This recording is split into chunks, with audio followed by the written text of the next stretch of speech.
50 clásicos de la psicología, capítulo 30. Carl Jung. ¿Por qué los seres humanos primitivos llegaron a describir e interpretar los sucesos del mundo natural, por ejemplo, el amanecer y la puesta de sol, las fases de la luna, las estaciones? Carl Jung creía que los fenómenos de la naturaleza no se reflejaron en cuentos de hadas y mitos como un modo de explicarlos físicamente, más bien, el mundo externo se utilizaba para dar sentido al mundo interno. En su época, observó Jung, este rico pozo de símbolos, el arte, la religión, la mitología, que durante miles de años ayudó a que la gente comprendiera los misterios de la vida, se había tapado y había sido sustituido por la ciencia de la psicología, de lo que carecía la psicología, de manera irónica, puesto que toma prestado el término griego antiguo, era de una comprensión de la psique o el yo en su sentido más amplio. Para Jung, el objetivo de la vida era la individuación de este yo, una especie de unión de la mente consciente y la mente inconsciente de la persona para que su promesa original, única, pueda cumplirse. Esta concepción más amplia del yo se basa también en la idea de que los seres humanos son expresión de un nivel más profundo de la conciencia, que es universal. Para captar la singularidad de cada persona, paradójicamente tenemos que ir más allá del yo personal para entender el funcionamiento de la sabiduría colectiva más profunda. El inconsciente colectivo. Jung admitió que la idea del inconsciente colectivo pertenece al tipo de idea que a la gente primero le parecen extrañas, pero pronto llega a poseerla y utilizarla como algo familiar. Tuvo que defenderla contra la acusación de misticismo, pero observó también que la idea del inconsciente se consideró pura fantasía hasta que Freud señaló su existencia, y entonces se convirtió en parte de nuestra comprensión de por qué la gente piensa y actúa como lo hace. Freud había supuesto que el inconsciente era algo personal, contenido en un individuo. Jung, por otra parte, vio la mente inconsciente personal como situada encima del inconsciente colectivo. La parte heredada de la psique humana no se desarrollaba a partir de la experiencia personal. El inconsciente colectivo se expresaba a través de los arquetipos, formas de pensamiento o imágenes mentales que influían en los sentimientos y la acción de los individuos. La experiencia de los arquetipos a menudo hacía caso omiso de las normas de la tradición o la cultura, lo que sugiere que son proyecciones innatas. Un recién nacido no es una tabla rasa, sino que viene preparado para percibir ciertos patrones arquetípicos y símbolos. Por eso los niños fantasean tanto, creía Jung. No han experimentado bastante la realidad como para anular el entretenimiento de su mente con las imágenes arquetípicas. Los arquetipos se han expresado en mitos y cuentos de hadas y a un nivel personal en sueños y visiones. En la mitología se llaman motivos, en antropología representaciones colectivas. El etnólogo alemán Adolf Bastian los llama pensamientos elementales o primordiales, que veía expresados una y otra vez en las culturas de tribus y pueblos primitivos, pero son de interés no solo antropológico. Generalmente, sin saberlo, los arquetipos configuran las relaciones más importantes de nuestras vidas. Arquetipos y complejos. Jung destacó una serie de arquetipos, incluyendo el ánima, la madre, la sombra, el niño, el anciano sabio, los espíritus de los cuentos de hadas y los malhechores que hallamos en los mitos y la historia. Veamos dos de estos. El ánima. Ánima significa alma con forma femenina. En la mitología se expresa como una sirena, una ninfa o cualquier forma de que fascina a los jóvenes y les chupa la vida. En los tiempos antiguos, el ánima se representaba como una diosa o como una bruja, es decir, aspectos de lo femenino que estaban fuera del control de los hombres. Cuando un hombre proyecta el aspecto femenino que hay dentro de su psique en una mujer real, esa mujer adquiere una importancia exagerada. El arquetipo se hace presente en la vida de un hombre a través de la fascinación o la idealización de una mujer. La mujer por sí misma no justifica realmente estas reacciones, pero actúa como el blanco de la diana al que su ánima se ha transferido. Por esto, la partida de una relación puede ser tan devastadora para un hombre. Es la pérdida de una parte de sí mismo que ha mantenido fuera. Siempre que hay un amor extremo o una fantasía exagerada, el ánima está en funcionamiento en ambos sexos. Ella no se preocupa por una vida ordenada, sino que quiere intensidad de experiencia, la vida en cualquier forma. El ánima, como todos los arquetipos, puede caer sobre nosotros como un destino, puede entrar en nuestra vida o como algo maravilloso o como algo terrible. En cualquiera de esos modos, su objetivo es despertarnos. Reconocer el ánima quiere decir poner a un lado nuestras ideas racionales de cómo debería vivirse la vida y en lugar de ello admitir, como dijo Jung, que la vida es absurda y llena de sentido al mismo tiempo. La madre. El arquetipo de la madre toma la forma de la propia madre, la abuela, la madrastra, la suegra, la enfermera o la institutriz. Puede realizarse en madres metafóricas como María Madre de Dios, Sofía o la madre que se convierte de nuevo en doncella en el mito de Demeter y Cor. Otros símbolos de la madre incluyen la iglesia, un país, la tierra, los bosques, el mar, un jardín, un campo arado, un manantial o un pozo. El aspecto positivo del arquetipo es el amor maternal y cálido, tan celebrado en el arte y la poesía, que nos proporciona nuestra primera identidad en el mundo, pero puede tener también un significado negativo. Puede ser la madre amorosa o la madre terrible o la diosa del destino. Jung consideraba a la madre como el arquetipo más importante porque parecía contener todo lo demás. Cuando hay un desequilibrio de este arquetipo en alguien, vemos un complejo materno. En los hombres, el complejo puede dar un lugar de donjuanismo, que puede hacer que un hombre quede fijado en la necesidad de gustar a todas las mujeres. Ahora bien, un hombre con un complejo materno puede tener también un espíritu revolucionario, duro, perseverante, extremadamente ambicioso. En las mujeres, el complejo materno puede resultar una exageración del instinto materno, como una mujer que se desvive por sus hijos, sacrificando su individualidad. Su marido se convierte en una parte más del mobiliario. Los hombres pueden ser atraídos al comienzo por mujeres con un complejo materno, porque ellas son la imagen de la feminidad y la inocencia.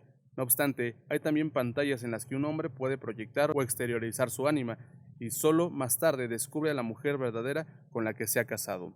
En otras formas del arquetipo, una mujer hará lo que haga falta para no parecerse a su madre biológica.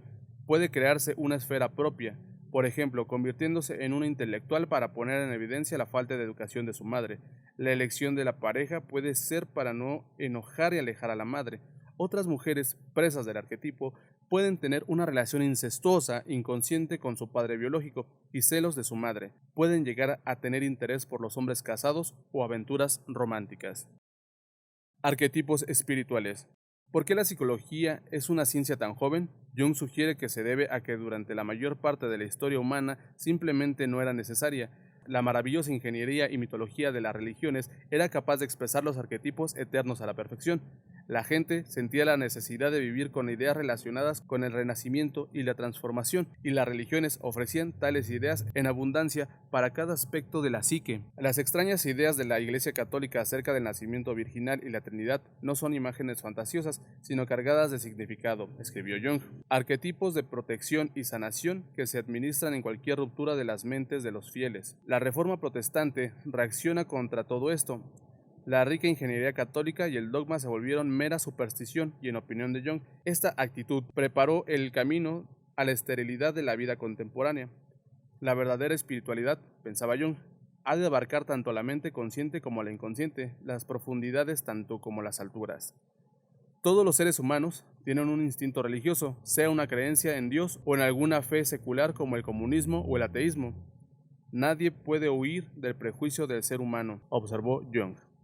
Individuación era el término que empleaba Jung para el punto en el que alguien finalmente es capaz de integrar los opuestos, su mente consciente y su mente inconsciente. La individuación significa simplemente llegar a ser lo que uno siempre ha sido en potencia, cumpliendo su promesa singular. El resultado es un individuo en el verdadero sentido de la palabra, un yo completo e indestructible que no puede ser ya secuestrado por aspectos o complejos escindidos. Pero esta reintegración no sucede por pensar en ella racionalmente, en un viaje con vueltas y giros inesperados. Muchos mitos muestran cómo necesitamos seguir un sendero que trasciende la razón para realizarnos en la vida. Jung se tomó la molestia de definir cuidadosamente el self. Él entendía que era algo distinto del ego. En realidad, el self incorporaba el ego, del mismo modo que un gran círculo encierra a otro más pequeño. Mientras que el ego se relaciona con la mente consciente, el self pertenece al inconsciente colectivo. El mandala sanador. Jung incluyó en los arquetipos y el inconsciente colectivo muchas reproducciones de mandales, dibujos de patrones abstractos cuyo nombre en sánscrito significa círculo. Él creía que cuando una persona dibuja o pinta una mandala, en esos patrones, símbolos y configuraciones se expresan tendencias o deseos inconscientes. En su práctica terapéutica, Jung descubrió que los mandalas poseen un efecto mágico, haciendo que la confusión de la psique se convierta en orden y a menudo afectando a una persona de modo que solo se muestran con claridad más tarde. Funcionan porque se permiten que el inconsciente reine en libertad, lo que quedó sumergido emerge a la superficie. Motivos como las formas ovaladas, la flor de loto, una estrella o un sol, una serpiente, castillos, ciudades, ojos, etc.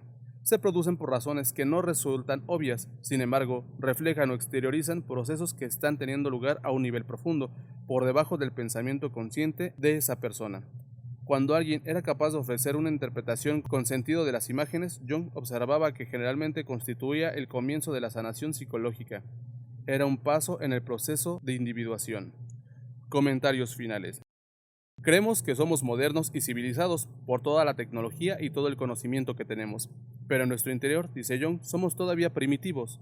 En Suiza, en una ocasión observó cómo un brujo conjuraba un hechizo de un establo, cercano a una línea de ferrocarriles por la que pasaban rugiendo varios expresos transeuropeos. La modernidad no elimina la necesidad de atender nuestras mentes subconscientes. Si descuidamos esta parte de nosotros mismos, los arquetipos simplemente buscan nuevas formas de expresión y en el proceso nuestros planes cuidadosamente trazados con frecuencia descarrilan. Por lo general, el inconsciente apoya nuestras decisiones inconscientes, pero se produce una distancia demasiado grande. Los arquetipos se expresan de maneras extrañas y poderosas. Podemos sufrir una emboscada por falta de conocimiento de nosotros mismos. El universo de símbolos antiguos que antaño usábamos para descifrar los cambios de la vida y el significado más profundo ha sido sustituido por una ciencia, la psicología, que nunca fue concebida para entender el alma y cuidarla. Sobre el modo de pensar científico en general, Jung escribió: el cielo se ha convertido para nosotros en el espacio cósmico de los físicos, pero el corazón brilla y una secreta inquietud corroe las raíces de nuestro ser. El hombre y la mujer modernos viven con un vacío espiritual que antaño se llenaba fácilmente con la religión o la mitología. Solo un nuevo tipo de psicología que reconozca realmente las profundidades de la psique sería capaz de calmar este secreto desasosiego. Carl Jung. Jung nació en Kessville, Suiza, en 1875. Hijo de un pastor protestante, en 1895 se matriculó en la Universidad de Basel para estudiar medicina, y al morir su padre, al año siguiente tuvo que pedir dinero prestado para seguir estudiando. Comenzó a especializarse en psiquiatría y a partir de 1900 trabajó en la clínica de Burghölzli, en Zúrich, con el psiquiatra pionero Eugene Bleuler. En 1903 se casó con Emma Rauschenbach, una rica heredera suiza, y construyeron una casa grande en Kuznach para su joven familia. En 1905 se convirtió en profesor de psiquiatría en la Universidad de Zúrich y en los años siguientes abrió un consultorio privado que tuvo mucho éxito. En 1912 rompió con Freud y 2 años más tarde abandonó la Sociedad Psicoanalítica Internacional.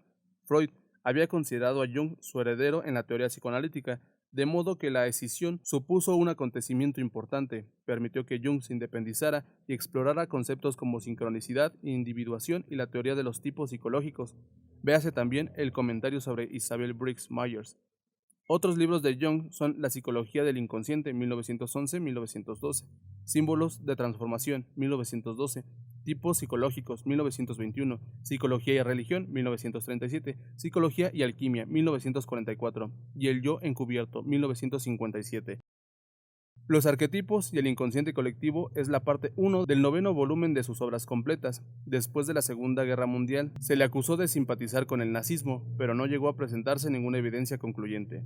Pasó algunas temporadas con nativos en América y África, mostró un gran interés por la etnología y la antropología. Jung murió en 1961 en Suiza. 1953. Comportamiento sexual de la mujer. Uno puede notar un aumento en la temperatura de la superficie del cuerpo propio o del cuerpo de su compañero, en parte debido a la circulación periférica de la sangre y en parte debido a las tensiones neuromusculares que se desarrollan cuando hay una respuesta sexual. Incluso unos pies muy fríos pueden calentarse durante la actividad sexual. La identificación de la excitación sexual como una fiebre, un calor, un juego corrobora la extendida creencia de que se produce este ascenso en la temperatura superficial. Entre las mujeres de la muestra, aproximadamente una cuarta parte, el 26%, había tenido coitos extraconyugales al llegar a los 40 años, entre los 26 y los 50 años. Entre una de cada 6 y una de cada 10 habían tenido coitos extraconyugales, dado que el encubrimiento de cualquier actividad sexual socialmente desaprobada puede ser mayor que el encubrimiento de actividades más aceptadas.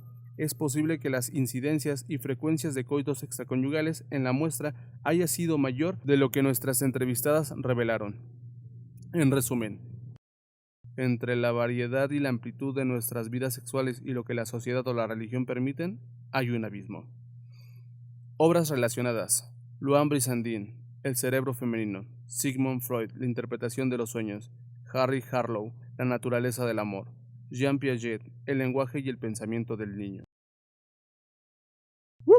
Y hemos concluido una vez más el capítulo del día de hoy. Espero que haya sido algo coqueto para ustedes, que les haya traído. Jung es uno de mis psicólogos favoritos, dentro de los favoritos, y espero que tengan el mismo agrado por él que yo mismo, y si no, pues ni modo, así es la vida.